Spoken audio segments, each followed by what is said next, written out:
Okay, today we're looking at what I've called the rebels, and we start with a song.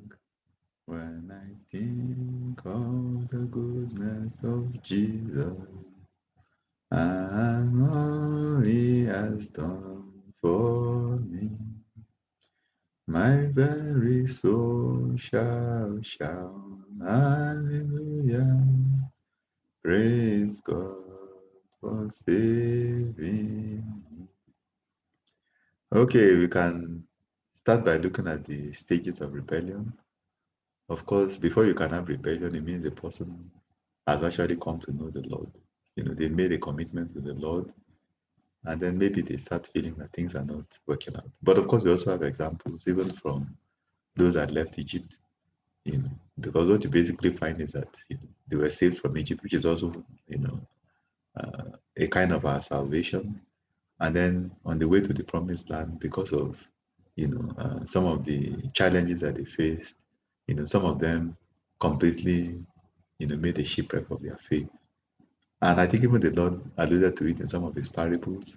Like if you look at the parable of the sower, there are some that their roots are not deep, and so whenever you have those kinds of challenges, they leave. you know and so sometimes what will then happen is, because they face those challenges, they feel God is not good, God is not looking out for them. And then rebellion starts. Maybe they start by, first of all, keeping malice with God. I won't pray, I won't read my Bible, I'll stop going to church. Before it becomes full-blown rebellion, maybe they completely leave the faith.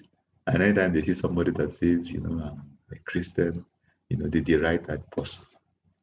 But it didn't start today, like I pointed out. Even if you look at the case of Cain, you know, complaining bitterly to God in Genesis chapter 4, verse 14. You've driven me from the face of the earth. I shall be a fugitive and a vagabond. This is somebody that was the first murderer, and he's still complaining, you know.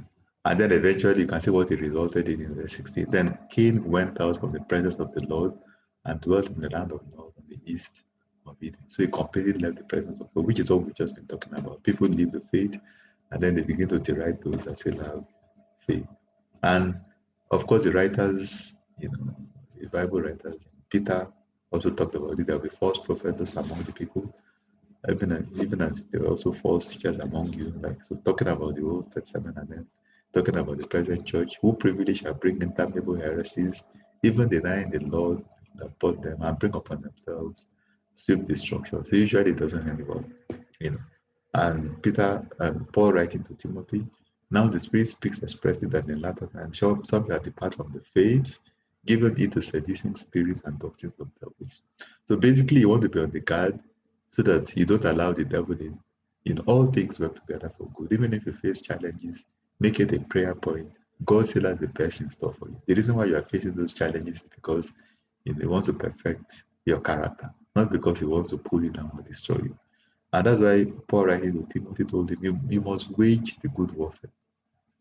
Pray, fast, go through all the various spiritual exercises, have a good conscience, make sure you are living right, you know, so that you do not make a shipwreck of your faith and become, part of the rebels.